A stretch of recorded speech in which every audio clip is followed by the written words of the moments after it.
ThatNERDSoul. And welcome back, everybody, to this October's rent party. Ooh, because it's October. So we're now in a moment that started with the first rent party, and it's something that we'd like to repeat, especially in the spirit of October. It's kind of our campfire time. It's a little something we like to call story time. And this rent party's guest is a friend of the show. He is the creator of Isnana the Werespider. Every Kickstarter he does gets backed, right? He's a storyteller. He's a modern day griot. Please welcome to the rent party. Open the door and make him feel comfortable, Mr. Greg Anderson Elysée. What up, what up? Right. I like how he's got like ring music. I like this. That's a good look. How you feeling? I'm fine, not too bad. How you feeling? I'm hanging in there, man. No real complaints to speak of. Trying to make the best out of the holidays, as it were. Nice. Well, it's good to see you, brother. We haven't spoken in a minute. Yeah, it's been a minute. Yeah. We got some shenanigans to get to at some point. Sure, man. Sure. Right. So, without further ado, man, tell us your story. My story. My main story, as you mentioned, is Isnana the Werespider. It's based off of the stories of Anansi the Spider from West Africa, Caribbean folklore. My character is son. It's about the two of them trying to work together to stop these creatures from causing chaos while trying not to drive each other crazy at the same time. And what I'm trying to do with this series is use it as a way to introduce people to more Black mythological gods and heroes. Given that in school, it's not really required for us to be educated on them. So as the series goes on, they meet characters from Africa, Caribbean, African-American, mythology, spirituality, folktales, anything that's Black inspired, I hope to put into the stories and be inspired from. And hopefully that encourages people to do a little bit of research and find out a little bit more about these characters as well, these figures. That's dope. So, how did this character get generated? Like, what brought you to it? What put you in a place that said, I need to tell this particular story? Well, I would ask a lot of people if they knew who Anansi the Spider was at the time. This was before American Gods blew up with their TV show. Mm-hmm. And I used to get a lot of, who is that? Unless they were directly from a country in the Caribbean, or maybe their parents or whoever told them some stories about Anansi. I was very often getting a lot of confusion of people who just had no idea who he was. And so given that Anansi is the god of stories, I felt, and probably when you think about it, the most well-known of a lot of Black gods. So I felt if we don't know who this guy is, then that sucks. That's really telling. But yet we know, Greek myths, we know Zeus and Heracles and Thor and all that stuff. We're educated on that in the fairy tale, Cinderella. Like we know those stories from childhood. It's required for us to know this, but it's not required for us to know these Black deities and spirituality figures. So that was pretty much what inspired it. And I wanted Isnana, being the son of Anansi, to represent the next generation, trying to reclaim our roots and our stories of sort of modernizing it, but also keeping with the traditions. All right. Super dope. All right, so quick question. When you were thinking about because, in the book, he has his different abilities. Were there certain abilities that come to Isnana? Are there certain abilities that you prefer more than others, or some that you might have kind of made that you were like, these are important for him to have? Or are they just straight from folklore transported into the book? Well, when it comes to his abilities, I'm always having a lot of fun as I can with it. I wanted everything to be spider inspired in some way, and of course, everyone automatically gravitate towards Spider-Man. But damn, Jason, bro, you making mad noise. Yo, he's trying to break things down. God, man, he gotta try to sabotage my day. I feel like I'm in Endgame. So you just walking through the house while you breaking it down over here? Yeah, I just opened the door. Damn, I ain't thinking big that for sure.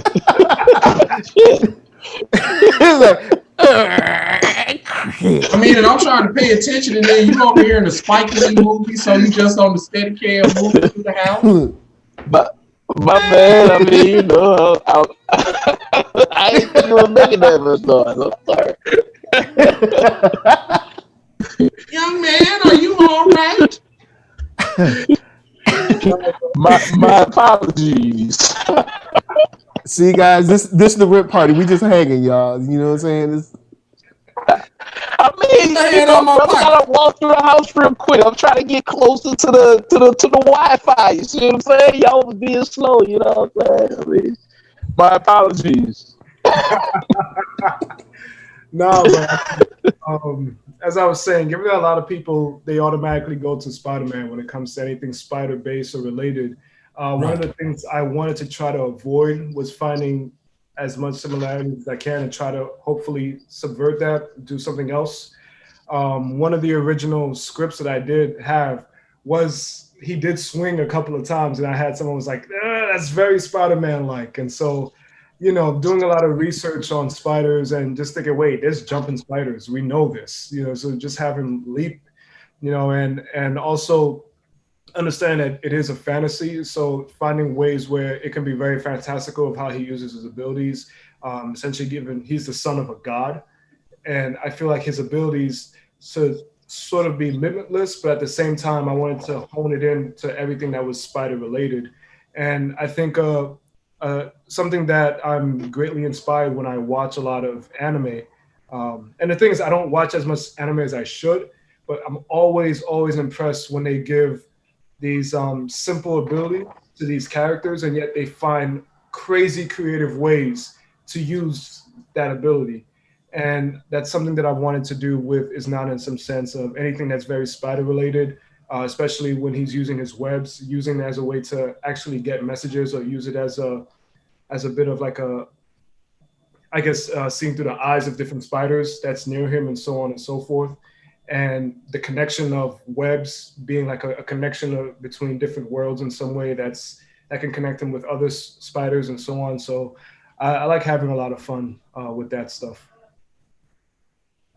That's what's up. Cool. Yeah, Horn is where he was doing some crazy, wild stuff. Like what I really love about Volume 2 is the villains are insects as well, but they're also gods, and sort of that juxtaposition really works within the framework that you're talking about. Like really making them use like the cocoon, like they can cocoon into cocoon humans and then sort of possess them. And I really like the abilities, the extra abilities that you wouldn't guess that a person like Isnana would have, like the sort of time dimension warping kind of abilities with the webs. That was amazing. Thank you, man. I appreciate it. Yeah.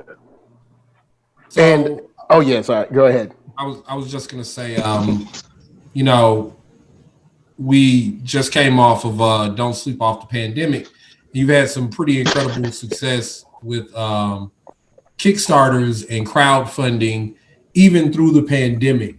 Are you finding that people have a similar, if not an increased, desire for comic book content, or just the general support of kind of these new universes and new worlds that are getting created?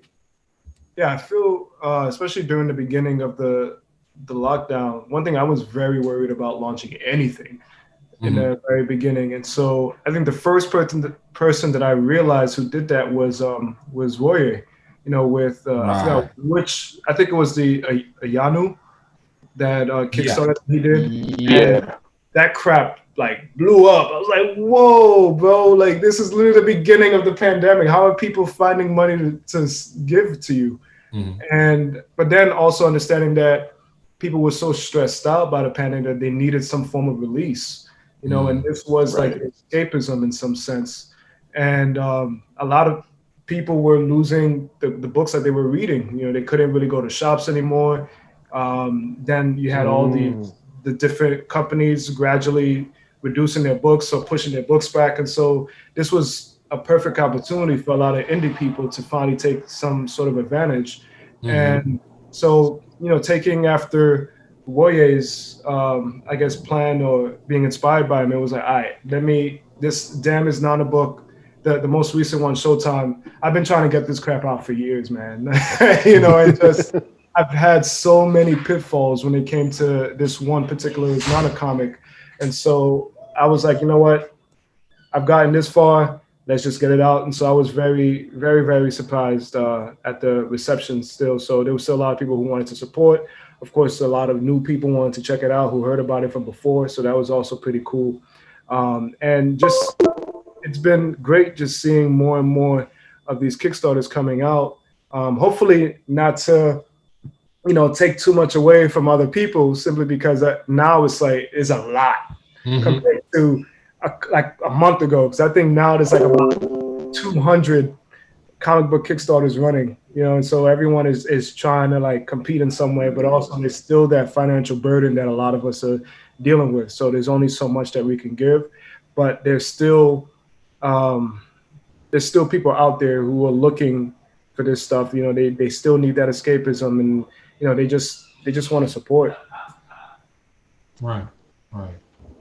To the character and kind of like the world that you build when it comes to the Were-Spider in general, is this something that like from the get-go you just went and wrote like a whole Bible and you had it all at once, or is it something that you've been kind of building, you know, chunks at a time, like, oh, okay, as you keep going, like, okay, we'll add in this, or is it, you know, just immediate thought, like, I know everything?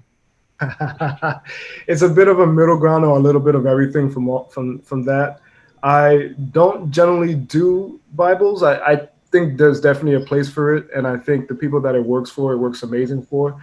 For me, I always have a crap ton of ideas in my head, and I'm always thinking. There's times if you're even just hanging out with me for a while, you'll notice I tend to just space out. And it's usually like, even my partner would be like, oh boy, the stories are in his head. You know, it's just like, yeah, I'm always trying to connect something, some plot line. But I do carry notebooks with me all the time. I'm always jotting down the ideas that I have. For Isnana, I think in the very beginning, I was still, even before even like right when I got my artist, Walter Osley, we were still messing around with general concepts. For example, Isnana was actually going to be an adult, and it was going to be more of a mature type of comic book. And when I put out a couple of designs out, there were some people who were like, oh, I can't wait to share this with my kid. You know, I love the Nancy stories. And I was just like, oh crap, there's people who might want to share this with their kid. And from there, I just thought, wait, like the message that I want to do is to introduce people to more of these Black characters. So why shouldn't I allow that? Like, I want kids to do this type of research and find out some stuff and be excited by our background stories. And so that sort of changed. And I have like general ideas where I want the story to go. I'm always thinking, as I said, there's a lot of setup. There's things that I set up from the first volume that a lot of people don't realize why I'm setting it up. And that's just the way I write as well. I'm always trying to think ahead. I'm always going back. Like, I think even Jason could attest to this. There's been so many, I've done so many drafts for Stronghold. Like, simply because why? Like, I got to like issue 3 and I was like, bro, I wrote something in issue 3. I need to go back to issue 1 and now to hint and to set this up for issue 3 to be dope. And there's so I'm always. I'll be like, no, we already drew it.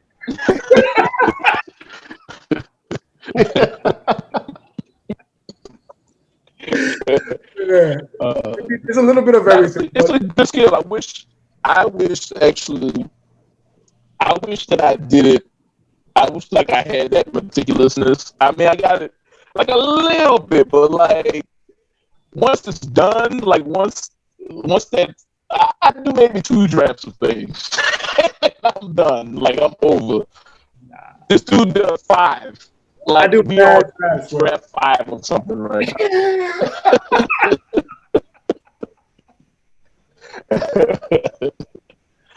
I was gonna ask you,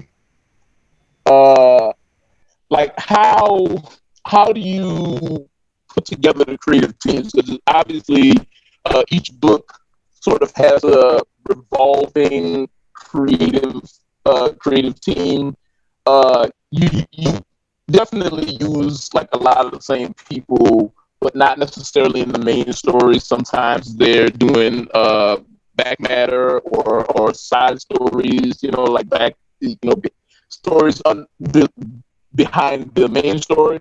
So like, what is your process of picking out people? Do you just use people that you like or or like where do you go, that kind of thing? Well, when it comes to that, I'm a huge. I just love art in general. I love different types of art. I may have particular that I gravitate towards when it comes to style, but I never like the same things over and over and over again. And when I created Isnana, the original plan was for each story to be a different artist. I usually used to say, "Hey, I'm a hoe when it comes to art. I love art. I want all of it. Give it all." And when I actually met Walter Osley, when I was working with Walter Osley, Walter is just so freaking cool to work with, and I love his style. I love the crazy crap that he does, how he distorts figures and how he plays with panels and his layouts. And I was going to get him originally to do volume 2. And because it was just like, he was like, "I thought you only wanted me for volume 1. I was like, "I know, but it was so dope and this and that." And I was like, "Dude, I want you for volume 2. But he had already scheduled some other books, and so it was conflicted with the time that I wanted it to. And so that's why I ended up getting Darryl Toe. And Darryl Toe and I, we were working on another book, but we decided to scrap it. And we continued, shooting the shits. And then I asked him, "Hey, would you want to take over Isnana?" He was like, "Yes." And of course, Walter, eventually he finished a little bit of what he did. I was just like, "All right, I'm gonna get you for the back matter at least for volume 2." And that's just been one where it went back to my original idea of I want these different artists. And I try to think of the type of stories that I'm doing. So even though I do market Isnana as a horror type book or horror fantasy, it's also very genre breaking. Each story is very different from the next. And so I feel like it's a good way to capitalize on different types of artists to really showcase that different style of the storytelling that I'm doing, because I'm always challenging myself as a storyteller. And I think having those visuals complements that. And so that's one of the reasons why I do it. Even with Showtime, I wanted someone who can maybe do an almost graffiti type style, very fluid, that seems very city and urban. And that's where Miguel Blanco came along. Right. And I was actually looking for different artists in general. And when I finally settled on Miguel, and he was like, "Yeah, definitely," because I knew Miguel. I knew his work ethic. He's from New York. He's been in Philly. Like he knows like city life. And so I was like, "All right, so this is what I want. I can't see no one else but someone from New York to do what I want for this book." And so it really depends on, if they can fit the style that I'm looking for that particular story. And also I hope it's somebody that I can get along with, because I've heard a lot of horror stories of people working with an artist and they have no rapport with each other. And I hear it's disaster. So it has to be someone that I can get along with. I mean, it's not always artists. Sometimes it's writers. But writers are the bomb. I'm talking for myself now.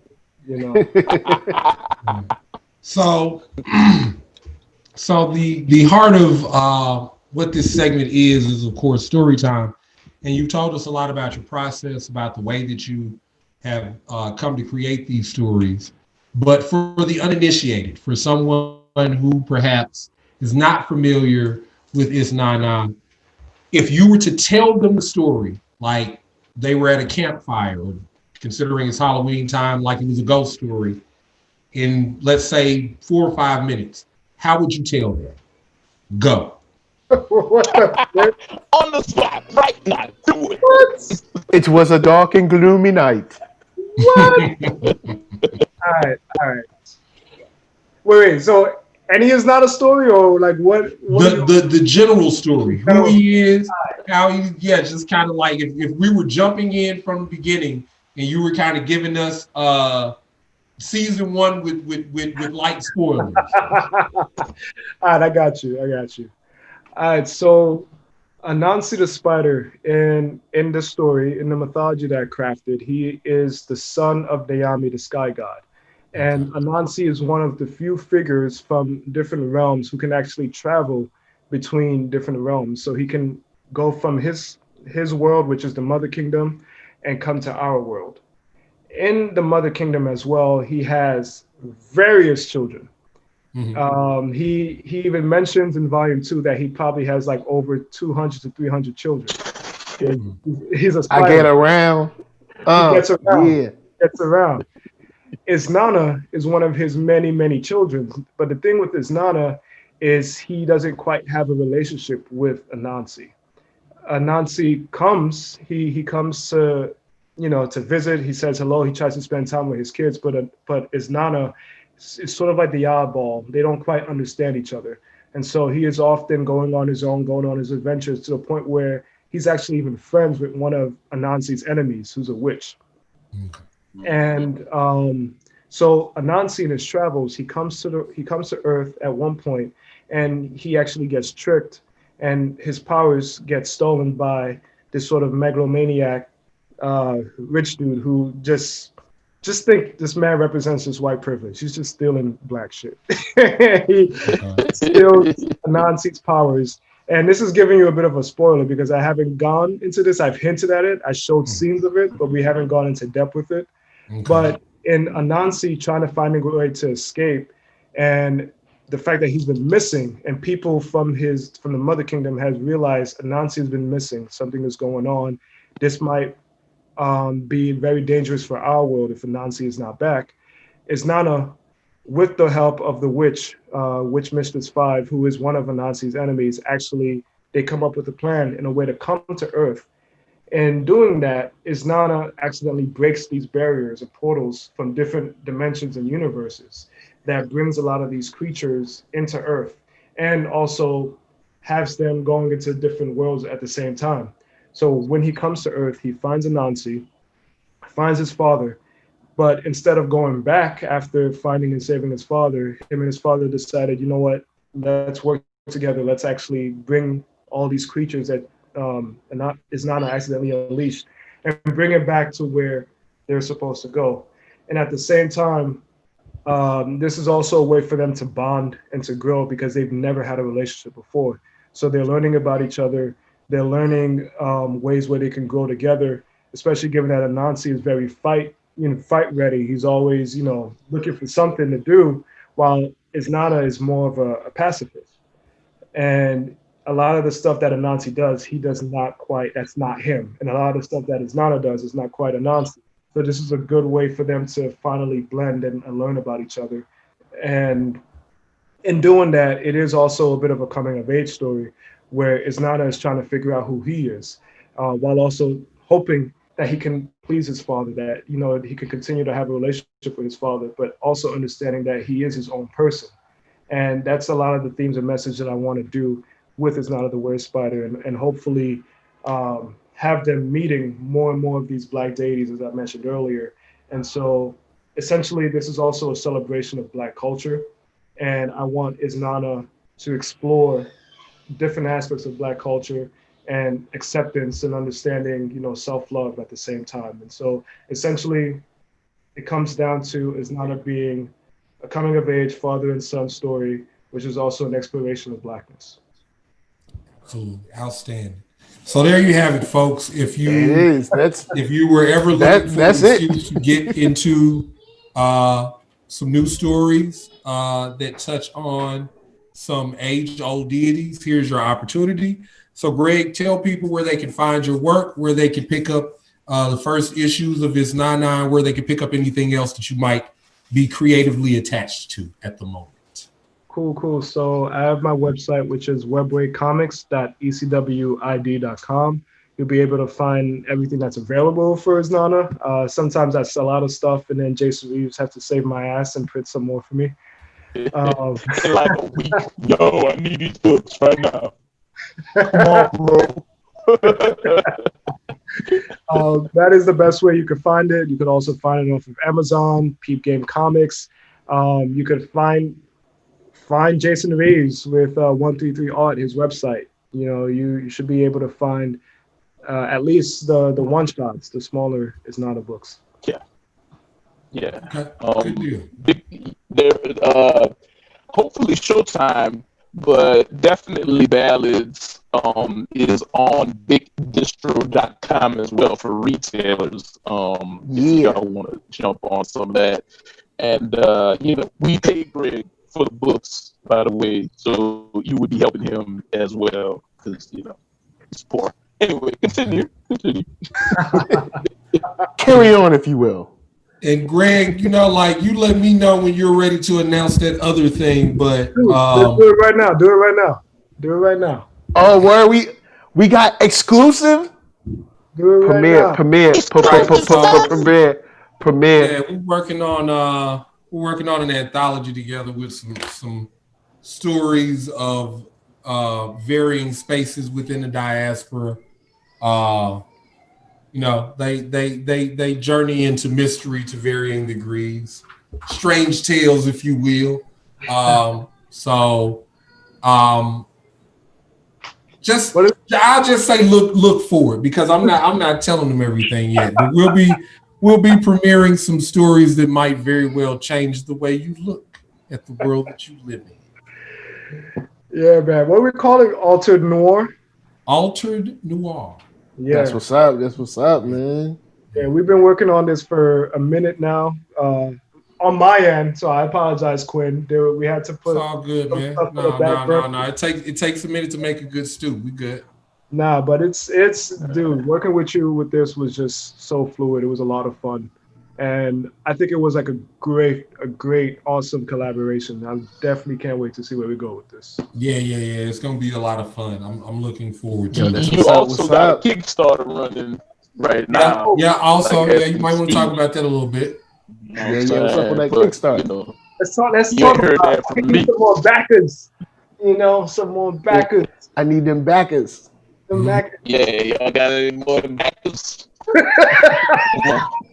Yo, for real though. Let's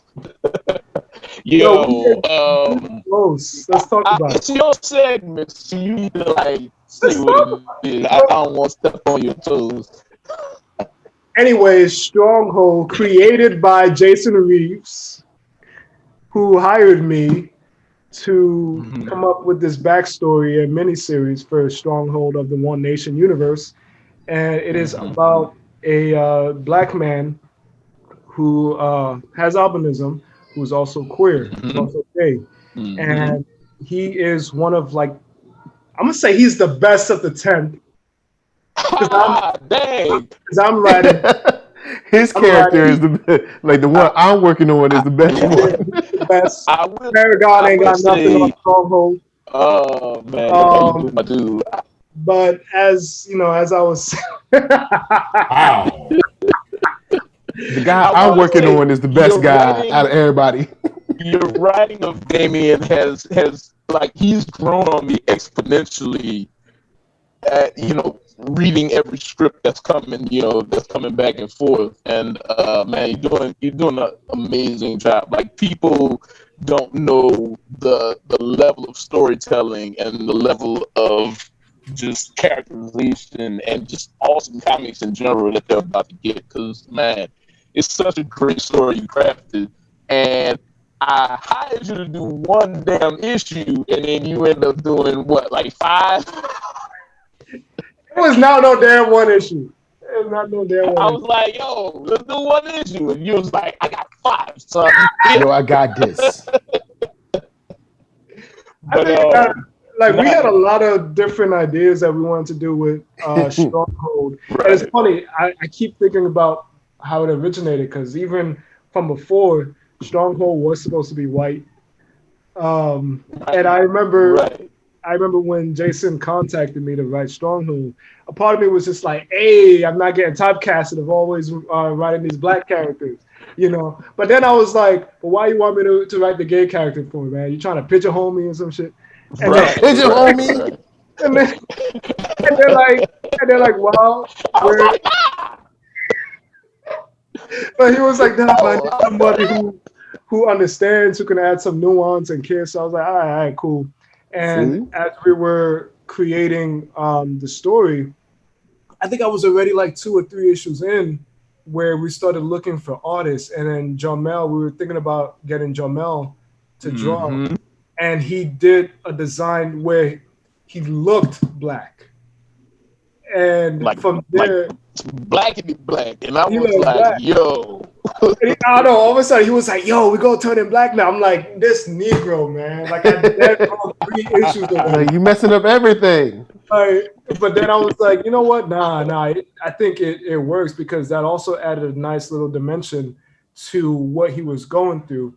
And then it was just like so many things that people go through, especially like biracial black folks, that we don't commonly see when it comes to even comic books.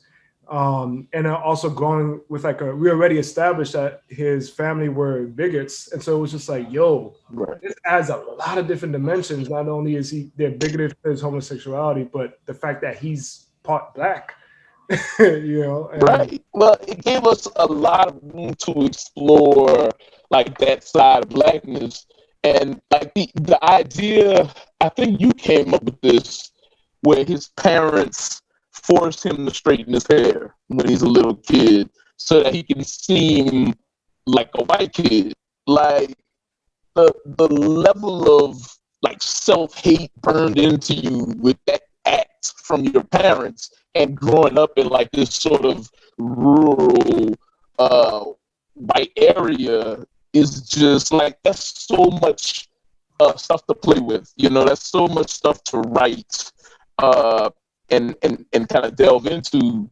I thought, man, it's so much richer having him be a black man. It's so much richer having him be biracial. You know what I'm saying? Even on top of the LGBTQ issues that he's like dealing with as well. You know, like this dude is coming up in a straight up like homophobic place. Like his town, and I grew up in the South, in towns similar, and it's a lot of homophobia going on down there. So on top of that, you have to deal with anti-blackness, like, and you're a superhero too in like a future, like a futuristic city. Like that was some meat that I think that gave it, and I really like that about it. And you handle it perfectly.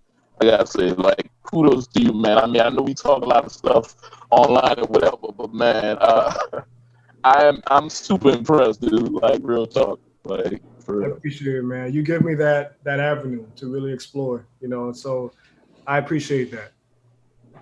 Yo, that's what's up. Yo, we got premieres here, world premieres, exclusive. Right.